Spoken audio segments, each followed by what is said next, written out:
જામનગર જિલ્લાના Kalavad town police સ્ટેશનમાં ગતરોજ એક ગુનો દાખલ કરવામાં આવે એમાં ફરિયાદી શ્રી ખોડુભાઈ ગોરધનભાઈ પરમાર નાઓએ ફરિયાદ આપેલ છે કે તેમના નાના ભાઈ હોમગાર્ડ ગિરીશભાઈ ગોરધનભાઈ પરમાર નાઓ હોમગાર્ડની નોકરી પૂર્ણ કરી કાલાવાડ ખાતે આવેલ ITI ચોકડી ઉપર એક્ટિવા લઈને ઊભા હતા. તે દરમિયાનમાં એક બલેનો 4 વ્હીલ ગાડી GJ10DR 4846ના ચાલકે પૂર ઝડપે ચલાવી અને તેમના ભાઈને એક્સિડન્ટ કરી અને એનું મૃત્યુ નિપજાવેલ હોય.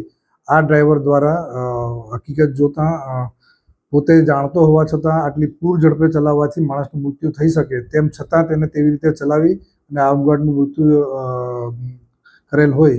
BNSની કલમ 105, 281 અને MB એક્ટની કલમ મુજબ ગુનો દાખલ કરી અને હાલ તપાસ Kalavad town PI in-charge PG Panara નાઓ કરી રહેલ છે અને આ કામે આરોપીની શોધખોળ ચાલુ છે.